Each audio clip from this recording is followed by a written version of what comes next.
Assalamualaikum warahmatullahi wabarakatuh. Selamat pagi anak-anak. Alhamdulillah bahwa pada kesempatan yang berbahagia ini kita dapat bertemu kembali dalam kegiatan pembelajaran.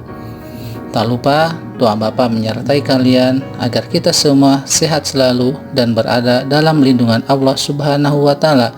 Amin ya Rabbal Alamin.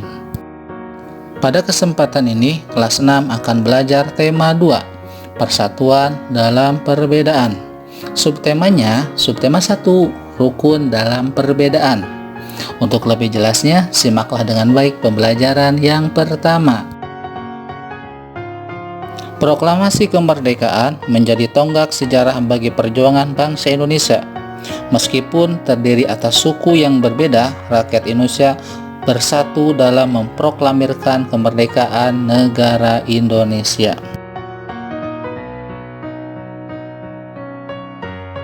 Setiap tanggal 17 Agustus, rakyat Indonesia selalu mendengar petugas upacara membacakan teks proklamasi. Sebagian rakyat juga bisa mendengarnya dari radio atau dari tempat lain. Teks proklamasi yang dibacakan memiliki sejarah bagi bangsa Indonesia. Teks tersebut adalah teks proklamasi kemerdekaan negara Indonesia. Proklamasi.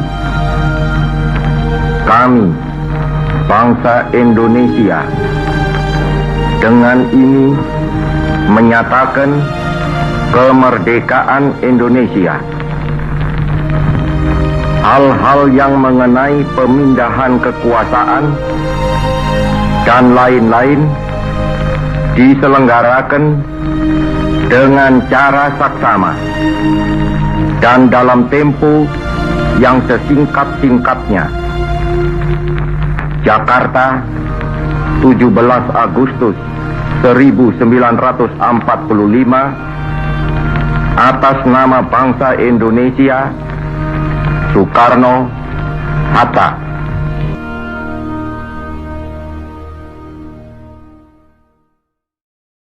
Proklamasi kemerdekaan yang dilakukan tanggal 17 Agustus 1945 menjadi peristiwa penting bagi bangsa Indonesia. Peristiwa tersebut menjadi tonggak sejarah di mana bangsa Indonesia berhak atas kemerdekaan dan wajib mempertahankannya. Diawali dengan dijatuhkannya bom atom oleh tentara Amerika Serikat pada tanggal 6 Agustus 1945 di kota Hiroshima. Dan pada tanggal 9 Agustus 1945 di kota Nagasaki. Jepang akhirnya menyerah pada tentara sekutu. Terjadi pada tanggal 14 Agustus 1945. Peristiwa ini dijadikan kesempatan oleh bangsa Indonesia untuk segera membebaskan diri dari penjajahan bangsa Jepang. Teks proklamasi ditulis di Rumah Laksamana Tadashi Maeda, Jalan Imam Bonjol nomor 1. Para penyusun teks proklamasi adalah Insinyur Soekarno, Muhammad Hatta, dan Ahmad Subarjo. Sedangkan konsep teks proklamasi ditulis oleh Insinyur Soekarno. Saat itu hadir pula B.M. Dyah, Sayuti Melik, Soekarni, dan Sudiro. Soekarni mengusulkan agar yang mendatangani teks proklamasi itu adalah Insinyur Soekarno dan Muhammad Hatta atas nama bangsa Indonesia.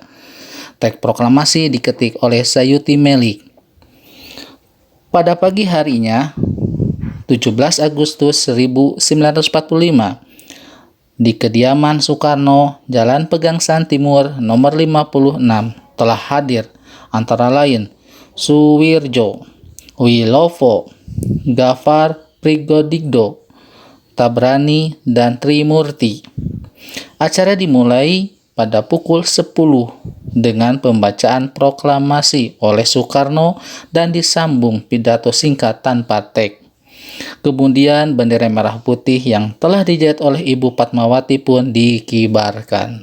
Nah, anak-anakku yang Bapak banggakan, itulah tadi sejarah terjadinya peristiwa proklamasi kemerdekaan negara Indonesia. Berdasarkan teks tersebut, isilah peta pikiran berikut ini. Ada 6 pertanyaan yang ada pada peta pikiran tersebut. Yang pertama, apa? Apa itu proklamasi kemerdekaan Indonesia? Kedua, mengapa? Mengapa harus ada proklamasi kemerdekaan Indonesia? Ketiga, siapa? Siapa sajakah tokoh penting proklamasi kemerdekaan Indonesia? Keempat, di mana? Di mana terjadinya proklamasi kemerdekaan Indonesia? Kelima, kapan? Kapan terjadinya proklamasi kemerdekaan Indonesia? Nah, anak-anakku yang Bapak banggakan, menjelang proklamasi kemerdekaan, perbedaan daerah, agama, dan suku bangsa bukanlah penghalang bagi generasi muda dan generasi tua untuk berkumpul. Perbedaan pendapat sempat terjadi, namun akhirnya mereka bersatu padu untuk memproklamirkan kemerdekaan Indonesia. Pada waktu itu, semangat persatuan sangatlah menonjol. Bangsa Indonesia memiliki tekad yang kuat. Tidak ada jalan lain dalam usaha memproklamirkan kemerdekaan, kecuali menjalin persatuan dan kesatuan. Hal ini mencerminkan kerukunan dalam perbedaan. Bersatu dalam perbedaan yang merupakan landasan dari persatuan sudah menjadi tatanan kehidupan masyarakat Indonesia sejak dulu. Hal tersebut ditunjukkan ketika masa menjelang proklamasi kemerdekaan Indonesia. Tahukah kamu bahwa proklamasi kemerdekaan memiliki makna yang sangat penting bagi bangsa Indonesia? Yang pertama, sebagai puncak perjuangan Indonesia. Bangsa Indonesia telah dijajah selama bertahun-tahun oleh negara-negara Eropa sampai Jepang. Penduduk dengan latar belakang yang berbeda bersatu untuk melawan penjajah. Proklamasi kemerdekaan merupakan hasil dari perjuangan para pahlawan. Yang kedua, pengakuan kepada dunia luar. Dengan membacakan teks proklamasi, Indonesia mengumumkan kepada dunia luar bahwa Indonesia adalah negara yang merdeka.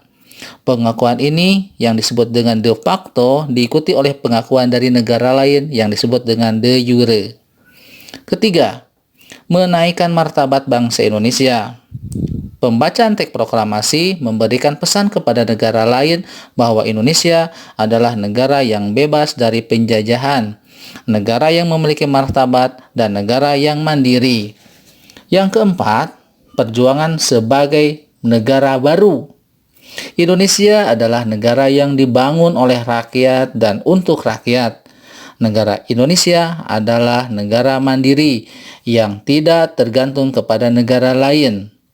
Yang kelima, makna proklamasi adalah tonggak sejarahnya negara Indonesia. Pembacaan teks proklamasi merupakan awal dari masa kemerdekaan Indonesia yang terbebas dari belenggu penjajahan. Anak-anakku yang Bapak banggakan, masih ingatkah pepatah, di mana bumi dipijak, di sana langit dijunjung? Pepatah ini mempunyai makna. Apabila kita berada di tempat yang baru, maka kita perlu menyesuaikan diri dengan keadaan setempat agar kita bisa diterima dan hidup berdampingan dengan damai. Hal ini juga berlaku pada tumbuhan. Agar keberlangsungan hidupnya terjamin, maka tumbuhan harus mampu melakukan adaptasi sesuai kondisi lingkungannya. Bagaimana cara tumbuhan beradaptasi? Ayo kita pelajari. Bunga teratai. Tahukah kamu bunga teratai? Tanaman ini tumbuh di air. Agar dapat menyesuaikan diri, tanaman ini memiliki akar di bawah air. Tangkai daunnya tumbuh menjalar sehingga daun teratai dapat mengapung di air. Daun teratai bundar dan lebar. Fungsinya adalah agar daun dapat menyerap cahaya matahari sebanyak-banyaknya.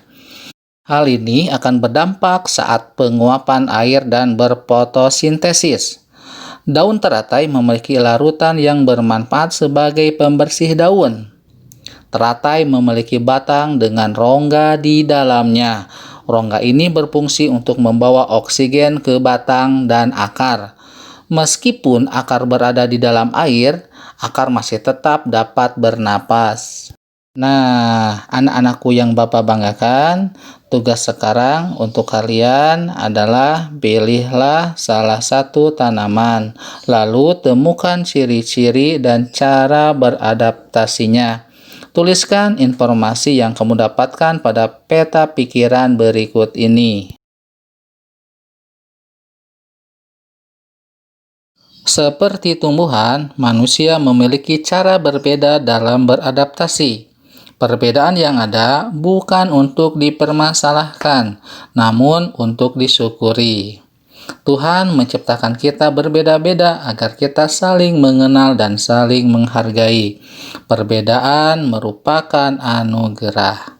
Nah, hari ini kalian sudah belajar banyak mengenai perbedaan tentang perjuangan bangsa Indonesia dan cara beradaptasi tumbuhan. Menarik sekali bukan? Maka dengan itu, anak-anak, kalian harus rajin belajar. Baik, itu saja pelajaran hari ini. Mudah-mudahan kalian tambah pintar dan tetap jaga kesehatan di rumah. Wassalamualaikum warahmatullahi wabarakatuh.